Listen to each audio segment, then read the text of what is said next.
So why are we here? As we know, awareness is key. Amudim as an organization has been dedicated to fighting, whether it's sexual abuse, addiction, mental illness, on the services side of things. However, the best way to deal with avoiding people needing services is to bring awareness to the table and to let people know what the issues really are.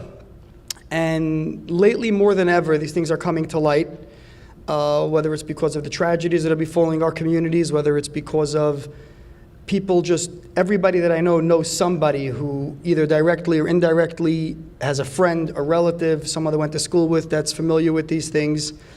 And as we've been saying in the last few speeches that we had, there's just no more room under the rug. But at the same time, we also keep getting the pushback of saying, well, do you really think you're going to change anything? And the world is so set in certain ways. And I recently heard a story that I'm going to share with you.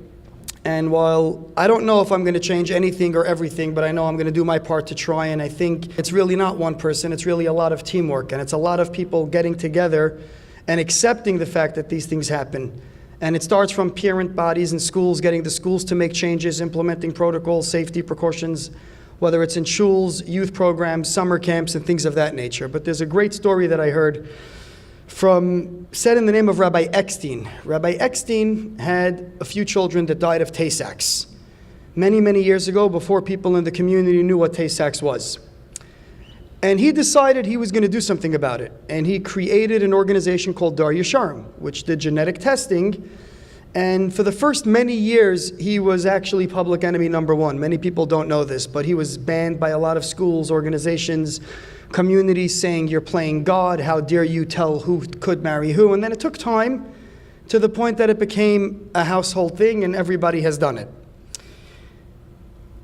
Back in the 60s, Kingsbrook Jewish Medical Center had the largest Tay-Sachs ward.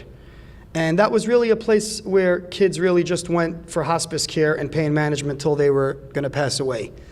And there was a 2.5-year waiting list for people to get into that ward. And it wasn't a question of pull or money, it just wasn't any room. A couple of years ago, Rabbi Eckstein got a phone call from the president of KBJ asking if he can please come down to the hospital. They need to have a very important meeting. And when he got there was actually a ceremony set up for him with a ribbon cutting. And the ribbon cutting was renaming the Tay-Sachs ward something else because they have not accepted a new patient in over 10 years, which is how much time they needed before they can close the ward. This is one person, he had a dream, he had a vision, and he fought the odds. Baruch Hashem, I'm not doing that alone. And we have a lot of great people and great organizations helping us, but it does show me that change is possible. And while it may not be popular, and we can go through the pattern. 30 years ago, you weren't allowed to speak about people born with genetic diseases. And then it went into, you couldn't talk about people having cancer. And then you couldn't talk about, kids at risk or the drug epidemic. And now it's the time to deal with sexual abuse and molestation.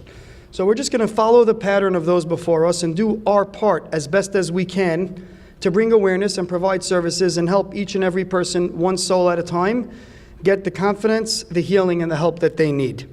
So for that, I thank you all for coming. And I say this, I really hope that we wouldn't have to have these events or these speeches, but we're here and we're going to keep doing what we can. I'd like to thank our speakers for giving up their evenings to come. Dr. David Pelkovitz, someone who has been involved with us since the beginning, has been speaking with me, has been helping us on the clinical side, been very involved, and really helps guide us, to get to where we've gotten to and, to help us grow. And Rabbi Eliezer Zwickler, who's the Rav of, let's see if I get this one, AABJND. Did I get that? Who agreed to help us this evening. So without further ado, I'd like to ask Rabbi Zwickler to please share with us.